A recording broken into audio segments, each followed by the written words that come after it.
আসসালামু আলাইকুম সবাইকে। আজকে 4 মে 2024 সকাল 7:30। আমরা আসছি faecal slash treatment plant FSTP। তার বেস ঢালাই আজকে থেকে শুরু হচ্ছে। তো এখানে আমরা রড চেক দিব আজকে, রডের লেন্থ, রডের ডায়া, রড BOQ স্পেসিফিকেশন এবং ড্রয়িং অনুযায়ী রড বাঁচছে কিনা সব কিছু চেক করা হবে।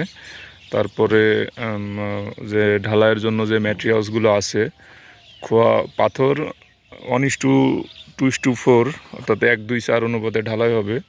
1 ভাগ সিমেন্ট হলে 2 ভাগ বালু, 4 ভাগ খোয়া। তো আমরা তো কড়াইতে করে ঢালা হয়, সেই সুবাদে কড়াইয়ের হিসাব ধরা হয়। যদি কড়াইয়ে 1 ভাগ সিমেন্ট 2টা হয়, তাহলে 2×4, 4টা বালু এবং 8টা খোয়া।